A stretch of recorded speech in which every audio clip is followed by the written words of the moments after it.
राधे राधे प्यारे भक्तों, सांसद असली चैनल में आप सभी का स्वागत है। आज हम आपके लिए लेकर आए हैं मार्गशीर महात्म्य का छठा अध्याय। तो आइए सुनते हैं।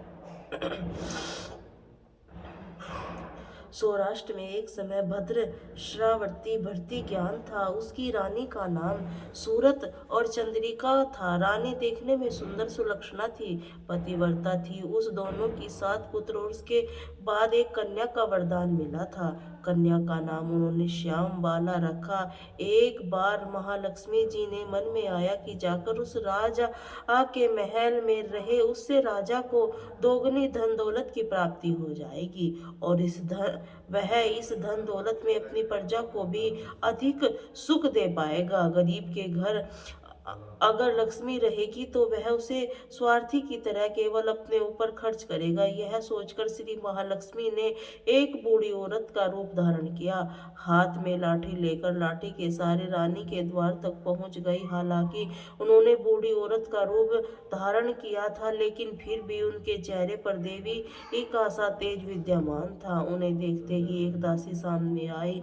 उनका नाम धर्म कर्म सब कुछ पूछ डाला। वृद्ध ब्राह्मणी का रूप धारण करके माँ लक्ष्मी जी कहने लगी, बल्कि मेरा नाम कमला है, मेरे पति का नाम भूनिवेश है। इस द्वार में रहने वाली तुम्हारी रानी पिछले जन्म में एक वैश्य की पत्नी थी। वह वैश्य बहुत गरीब थी। गरीबी के कारण हर रोज उनके घर में झगड़े हुआ करते थे। उसका पति रोज उसे मारा करता था। उस बातों से तंग आकर एक दिन वह घर छोड़कर चली गई और जंगल में खाली पेट भटकने लगी। उसकी इस दुर्दशा पर मुझे बहुत दया आई। तब मैंने उसे सुख संपत्ति देने वाली श्री महालक्ष्मी व्रत की कथा सुनाई। मेरे कहने और सुनने से महालक्ष्मी का व्रत किया। श्री महालक्ष्मी प्रसन्न हुई, उसकी गरीबी दूर हो गई। उसका घर संसार दौलत संपत्ति और संपत्ति से भर गया। बाद में पति पत्नी दोनों परलोक सिधारे। लक्ष्मी व्रत करने के कारण लक्ष्मी लोक में रहने उन्होंने जितने साल महालक्ष्मी का व्रत किया, उतने सालों में उन्हें सुख भोग मिला। इस जन्म में उसका जन्म अब राजघराने में हुआ, परंतु वह महालक्ष्मी का व्रत करना भूल गई। उसे ये याद दिलाने मैं यहाँ आई हूँ। बुढ़िया की बातें सुनकर दासी ने उन्हें प्रणाम किया। फिर श्री महालक्ष्मी का व्रत किस तरह से किया जाए, इस बारे में वह बूढ़ी ब्राह्मणी ने पूछा। तब बुढ़िया का रूप धारण किए वे श्री महालक्ष्मी माँ ने दासी को पूजा की संपत्ति विधि और महिमा बताई। इसके बाद दासी ने माता को प्रणाम किया। वह रानी को बताने महल के अंदर ले गई। उधर राजा वैभव में रहते हुए रानी को अपने ऐश्वर्य का बहुत घमंड हुआ था। संपत्ति का अधिकारी के कारण वह उन्नत भी हो गई थी। दासी द्वारा बताई गई बुढ़िया की बातें सुनकर रानी आग बबूला होकर राज दरबार पर आकर बुढ़िया रूपी श्री महालक्ष्मी पर ही बरस पड़ी। उसे यह नहीं पता था कि वे साक्षात श्री महालक्ष्मी माँ बुढ़िया का रूप धारण करके उसके द्वार तक आई है। परंतु रानी का इसी प्रकार रूखा बर्ताव और अपना अनादर देखकर माता ने कहा, ठहरना ठीक नहीं समझा, और वे वहां से तुरंत चल पड़ी। रास्ते में उन्हें रानी की पुत्री राजकुमारी श्याम बाला मिली। उन्होंने श्याम बाला को सारी बात बताई। श्याम बाला ने सुना तो अपनी ओर से श्री महालक्ष्मी जी से अपनी माता के लिए क्षमा मांगी और महालक्ष्मी राजकुमारी पर दया आ गई। उन्होंने श्याम बाला को फिर भी महालक्ष्मी के व्रत के बारे में बताया। उस दिन माघ मास की यानी अगहन मास की पहला गुरुवार था। श्याम बाला ने पूरी श्रद्धा और विश्वास से महालक्ष्मी का व्रत रखा। फलस्वरूप राजा सिद्धेश्वर ने सुपुत्र राजकुमार माला वर से उसका विवाह हो गया। वह धन दौलत के ऐश्वर्य में वैभव से माला माल हो गई। पति के साथ ससुराल में बड़े अनादर के दिन बिताने लगी। उधर श्री महालक्ष्मी जी का रानी का प्रकोप हुआ, जिसके कारण भद्रस्वा में संपूर्ण राज्य और राज कारोबार नष्ट हो गया। यहाँ तक कि खाने के लाले पड़ गए। ऐसी हालत में एक दिन रानी ने राजा के निवेदन किया, हे राजन, हमारा दामाद इतना बड़ा राजा है, धनवान है, ऐश्वर्यशाली है, क्यों न उसके पास जाया जाए, उसे अपना हाल बताएंगे, वह जरूर हमारी मदद करेगा। रानी की बात सुनकर राजा भद्र सवरा अपने दामाद के पास जाने के लिए तैयार हुए। राज्य में पहुंचकर एक किनारे थोड़ी देर तक विश्राम करने के लिए ठहरे। तालाब में पानी लेने आते जाते दास पलायन तो सोने और मोहरों से भरा हुआ घड़ा लिया। राजा भद्र सवरा जब वापस अपने महल में लौटे तो उन्होंने देखा रानी शरत चंद्रिका बड़ी प्रसन्न हुई। जैसे कि उन्होंने सोने की मोहरे से भरे हुए घड़े को मुंह खोला, पर वह हाय भगवान, घड़े में तो धन के बदले कोयले भरे हुए हैं, और यह सब श्री महालक्ष्मी के प्रकोप से हुआ था। इसी प्रकार दुर्वासा ने उनके कई और दिन बीत गए। इस दिन रानी खुद अपनी कन्या के पास गई। वह दिन अग्रसेन मास का व्रत गुरुवार का श्याम बाला ने श्री महालक्ष्मी जी का व्रत किया, पूजा की और अपनी माता से व्रत कराया। इसके बाद रानी अपने घर आ गई। श्री महालक्ष्मी जी के व्रत रखने पर भी फिर उन्हें अपने राज पाट धन दौलत ऐश्वर्य की प्राप्ति हो गई। फिर से सुख शांति और आनंद में जीवन बिताने लगी। कुछ दिन के बाद राजकन्या श्याम बाला अपने पिता के घर आई। उसे अपने घर आई देखकर सूरज चंद्रिका को पुरानी पिछली बातें याद आ गई। यह सोचने लगी कि उसकी दुर्दशा हुई थी, कैसे उसकी पुत्री ने अपने पिता का घड़ा भरकर कोयला दिया था और कोई मदद ही नहीं की थी। जैसे कि श्याम बाला अपने पिता के घर में आई, उसका कुछ भी आदर सत्कार नहीं किया गया, बल्कि उसका अपमान किया गया। उसने इस बात का बुरा भी नहीं माना, लेकिन अपने घर लौटते समय उसने पिता से घर में थोड़ा सा नमक ले लिया और अपने घर लौटने पर उससे पूछा कि आपने मायके से क्या लाई हो। इस उससे जवाब दिया कि वहाँ का सार लाई हूँ। पति ने पूछा, भला इसका क्या मतलब हुआ है? श्याम बाला ने कहा, थोड़ा धीरज रखिए, सब पता चल जाएगा। और फिर उस दिन श्याम बाला ने कई तरह के भोजन बनाए, उसमें नमक नहीं डाला। बिना नमक का भोजन उसने अपने पति को सामने परोसा। जब पति ने भोजन किया तो सारा भोजन बिना नमक का था, इसीलिए उसे बिल्कुल भी स्वाद नहीं आया। फिर श्याम बाला ने थाली में अपने पिता के यहाँ से लाया हुआ नमक डाला, जिससे भोजन में स्वाद आने लगा। अब श्याम बाला ने अपने पति से कहा, वह मायके से लाया हुआ सार। पति को उसकी बात सही लगी। फिर वे दोनों हंसी मजाक करते हुए भोजन करने लगे। कहते हैं कि किसी तरह से जो कोई श्रद्धा भाव से श्री महालक्ष्मी जी की पूजा करे, उसे महालक्ष्मी की कृपा अवश्य ही प्राप्त होगी। सुख संपत्ति शांति भी प्राप्त होती है, ऐसी मनोकामना पूर्ण हो जाती है। परंतु सब कुछ प्राप्त ने ही श्री महालक्ष्मी जी की पूजा को भूलना नहीं चाहिए। हर गुरुवार को व्रत का पाठ अवश्य करना चाहिए। इस तरह से महालक्ष्मी की महिमा भक्तों की मनोकामना अवश्य ही पूर्ण करती है। अब सुनिए अगहन मास की महालक्ष्मी की दूसरी पौराणिक कथा। एक गांव में एक बार एक गरीब ब्राह्मण रहा करता था। नियमित रूप से जगत के पालनहार विष्णु भगवान की आराधना किया करता था। उसकी पूजा भक्ति से प्रसन्न होकर उसे एक दिन भगवान विष्णु ने दर्शन दिए और उस ब्राह्मण ने वर मांगने के लिए कहा। ब्राह्मण ने लक्ष्मी का निवास करने पर ही घर में होने की इच्छा प्रकट की। तब विष्णु ने लक्ष्मी जी की प्राप्ति के मार्ग से उसे बताया। उन्होंने बताया कि मंदिर के सामने एक स्त्री आती है, जो यहाँ आकर उपले थाप के तुम उसे अपने घर आने का निमंत्रण देना।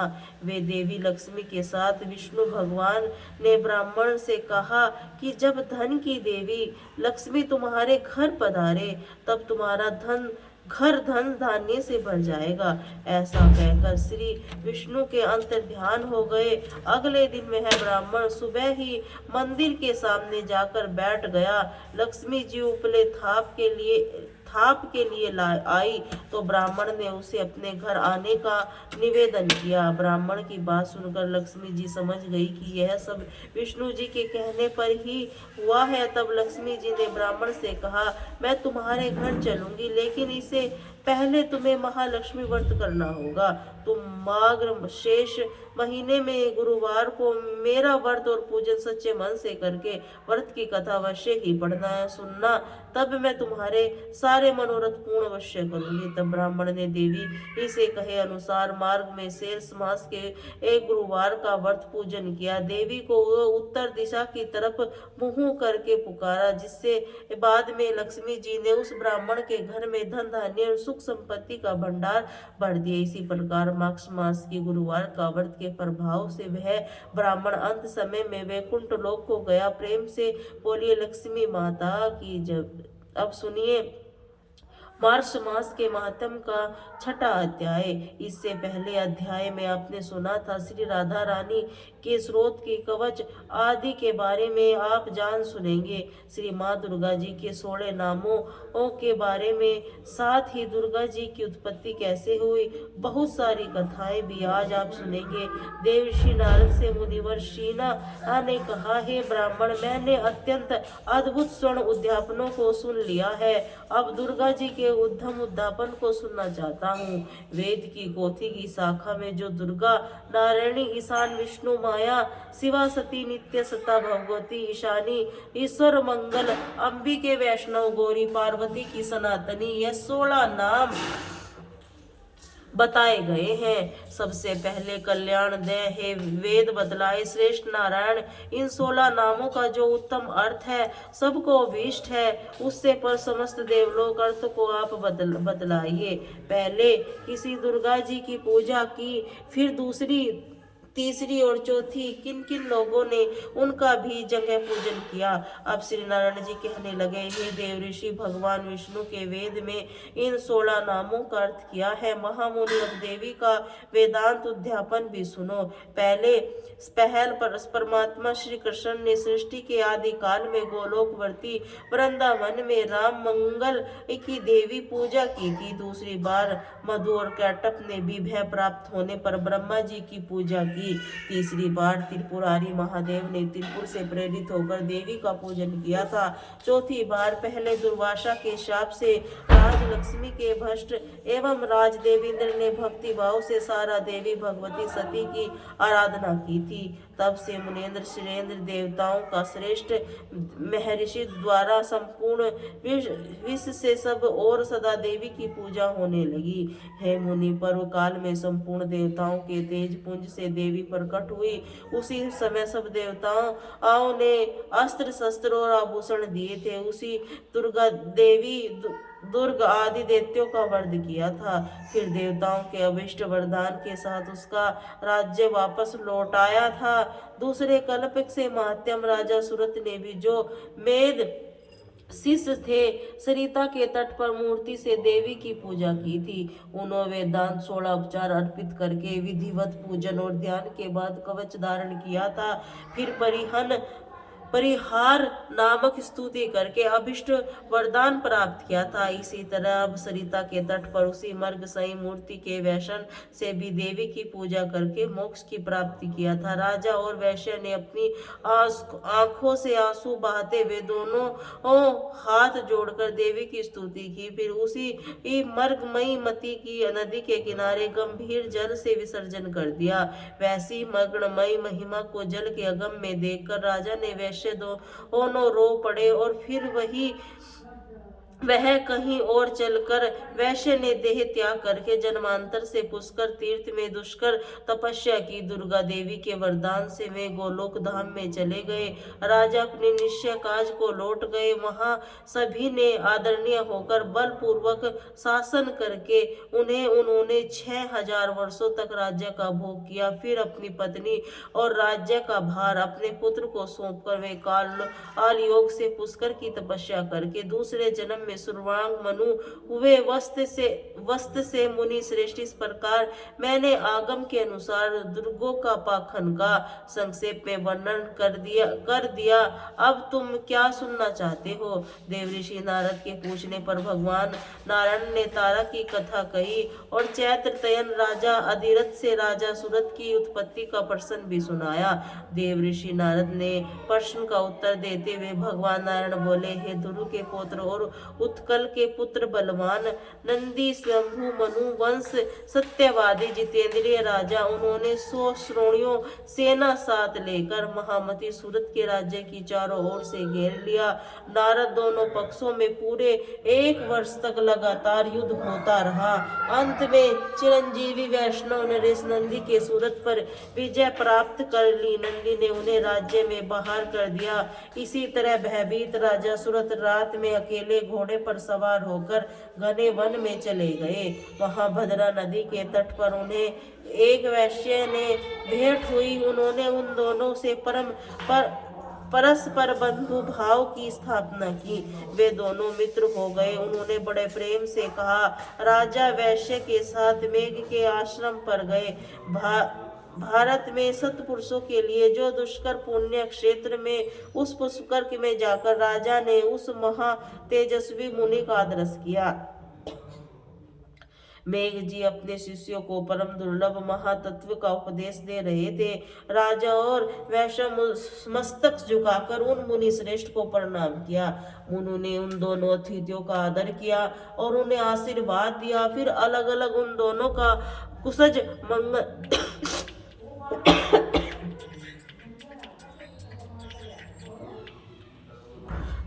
कुशल मंगल जाति नाम पूछा। राजा सूरत उन मुनीश्वर को बारी बारी से उनके प्रश्नों का उत्तर दिया। राजा सूरत बोले, ब्राह्मण के सूरत में मैं हूँ। मेरा जन्म चैत्र वंश में हुआ है। इस समय बलवान राजा नदी के मुझे अपने राज्य से निकाल दिया है। अब कौन सा उपाय करूं?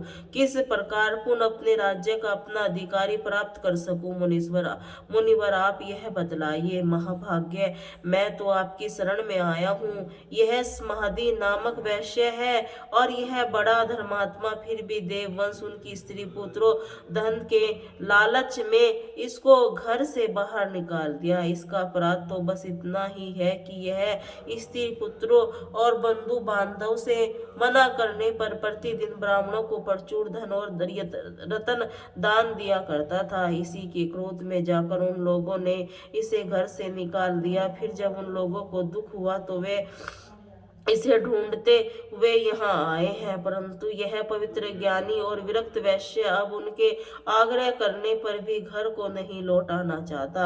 तब उसके पुत्र को पितृशोक से संपत्त होकर सभी कर्मों के विरक्त हो गए और सारा धन ब्राह्मणों को देकर घर छोड़कर वन को चले गए। श्री हरि का परम दुर्लभ दास से प्राप्त हो यही वैश्य का अभिष्ट मनोरथ हो गया है।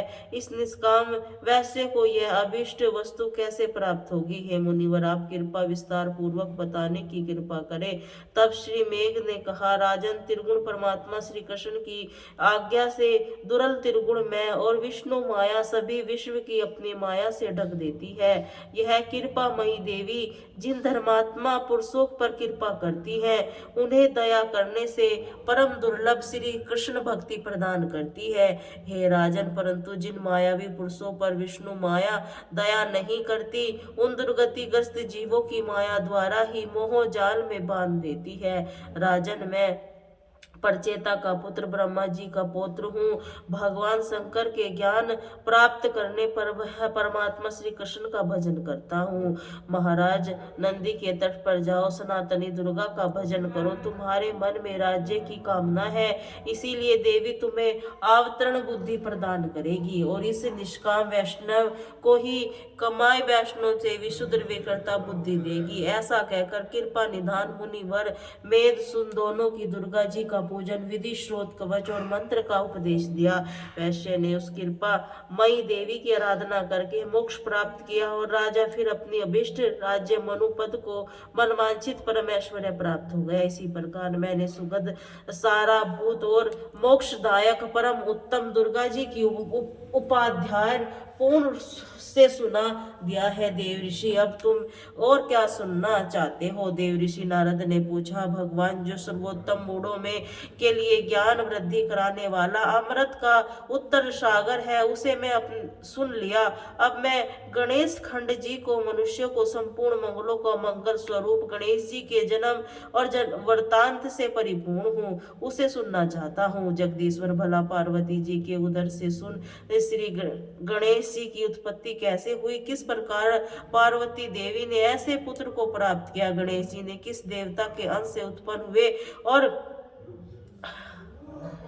उन्हें जन्म क्यों लेना पड़ा, अयोजन अर्थात दुख ही प्रकट हुए, किसी योनि से उत्पन्न हुए थे, उनका ब्रह्म तेज कैसा था, उनमें कितना पराक्रम था, उसकी तपस्या कैसी थी, कितने ज्ञानी थे और उसका मनोरथ कितना निर्बल था। जगदीश्वर नारायण नारायण शंभु और ब्रह्म से रहते हुए संपूर्ण विश्व से सबसे पहले उनकी पूजा क्यों होती है? हाथी के मुख वाले, एक दंत और एक विशाल तोंद वाले कैसे हो गए? महाभाग्य रहस्यमयी जन्म वृतांत का वर्णन किया गया है। कृपा कर आप यह परम मनोहर और अत्यंत विस्तृत चरित्र को पूर्ण रूप से कहिए, क्योंकि उसे सुनने के लिए मुझे परम कौतूहल हो रहा है। तब श्री नारायण कहने लगे, नारद, मैं उस परम अद्भुत रहस्य का वर्णन करता हूँ, सुनो। पाप सताप का हरण हरने वाला, संपूर्ण विघ्नों का नाश करने वाला, सभी तरह से मंगलों को देने वाला, सार रूप सभी पापों का नाश करने वाला, दैत्य द्वारा पीड़ित देवताओं को तेजो राशि से उत्पन्न हुई देवी दैत्य समुदाय संहार में डाला, फिर दक्ष की कन्या होकर प्रकट हुई। उसी समय देवी का नाम सती था। उन्होंने अपने स्वामी अर्थात शिव की निंदा होने के कारण योग धारण द्वारा अपने शरीर का परित्याग किया था। फिर शैलराज परम प्रिय पत्नी मैना के पेट से जन्म लिया। पर्वतराज ने उस पार्वती जी का विवाह शंकर जी के साथ कर दिया। तब महादेव जी ने उन्हें अपने साथ लेकर निर्वजन में चले गए। वहां लंबे समय तक शंकर जी पार्वती जी का विहार चलता रहा। जब देवताओं ने आकर विहार से विरक्त होते हुए उन्हें प्रार्थना की, भगवान शंकर विरक्त हो गए। उसी समय महादेव की जी का शुक्र भूमि पर गिर पड़ा, जिससे कार्तिकेय उत्पन्न हुए। तब पार्वती जी ने शंकर जी को श्रेष्ठ पुत्र के लिए प्रार्थना की।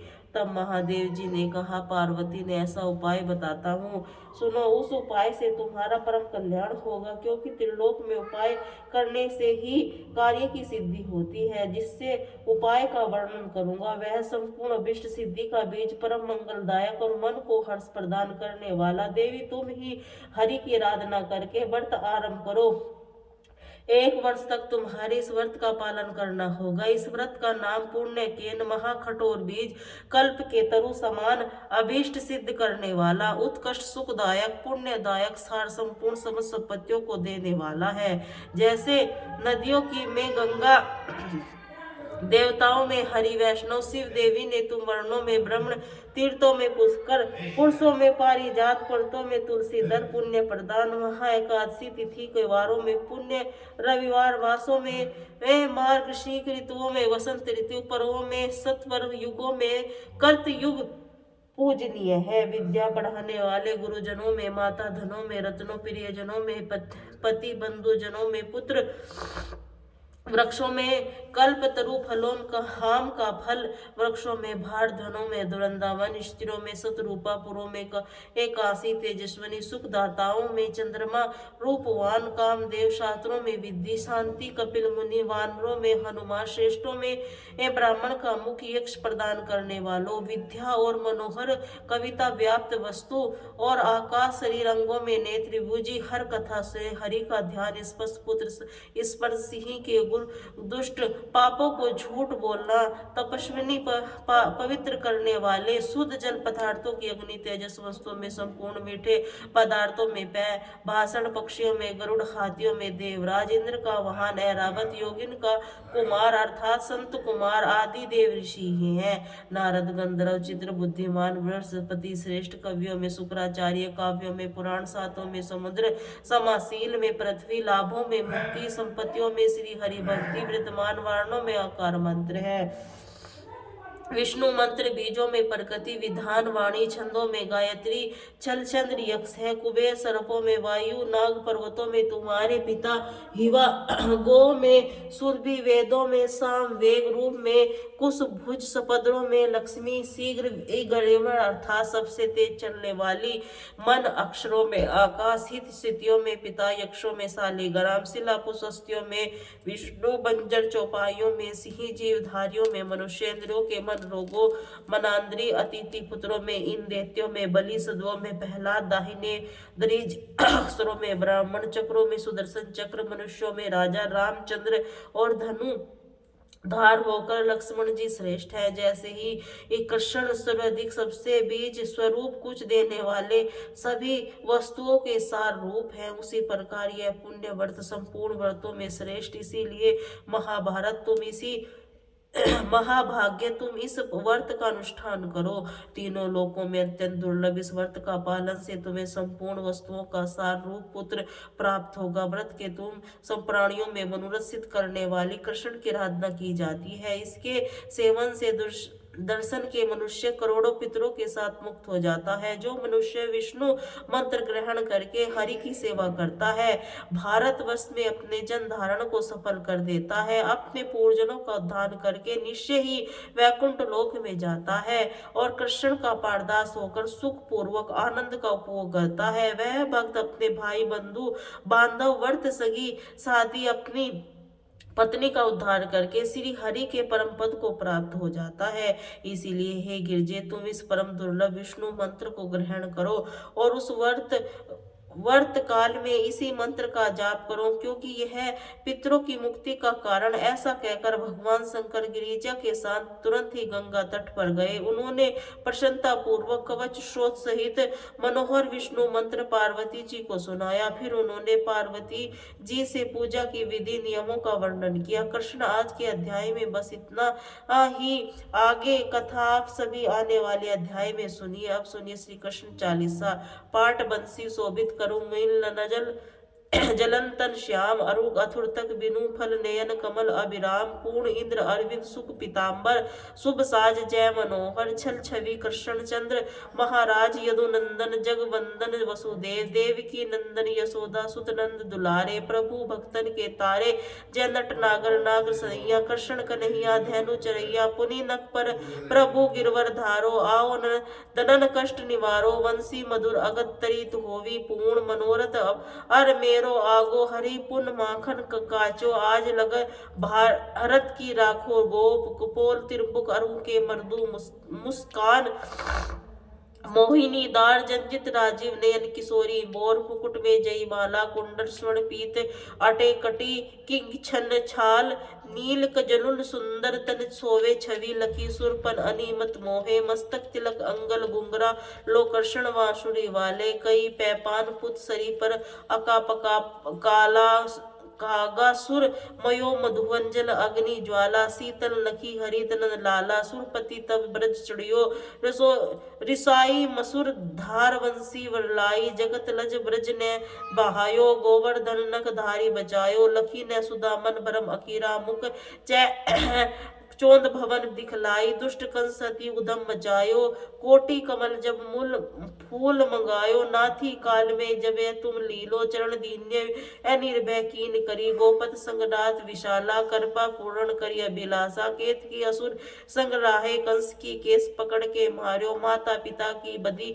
छुड़ाई उग्रसेन से राज दिलाई अग्नि में मस्तक छड़ सुत ल्यायो मात वेद की शोक मिटायो शोभा असुर तर दैत्य सत सारो लाख 10 पर कुमारो दे ये ही शरण चीर संगर जरा सिंधु राक्षस पर मारा असुर बकासुर दैत्य मारो भक्तन के कष्ट निवारो दीन सुदामा दुख टाए तरवत दीन झूठ मुख डारो प्रेम से सारा विदुर घर प्रेम से साग विदुर के घर मांगे दुर्योधन की मेवा त्यागी लखी प्रेम की महिमा भारी ऐसे श्याम दीन हितकारी भारत पर पत्र त्रहा के चक्र से बलिहर निज के गीता ज्ञान सुनाए भक्तन हृदय सुदासर मीरा की ऐसी मतवाली विष पी गई बजा के ताली राजा भेजा साप पिटारी सालीग्राम बने बनवारी निज श्याम तुम दिव्य उधारी सकल निय पिटारी सद निंदा करी तत्काला पाला, जीवन मुक्त भये शिशुपाला। जब द्रौपदी टेर लगाई, दीनानाथ लाज बचाई, जाकी तुरंत बसंत बंधवाले, बड़े चीर से अरे मुँह काले। अंशनाथ के कन्हैया, डूबत भवत बचावत नैया, सुंदर दास आस उद्धारी, दृष्टि की बनवारी। नाथ सकल कुमत नजारो, उपराधो श्याम खोलो दर्शन। श्री कृष्ण कन्हैया जय बोलो, श्री कृष्ण कन्हैया जय बोलो, श्री कृष्ण कन्हैया जय बोलो, श्री कृष्ण कन्हैया जय बोलो।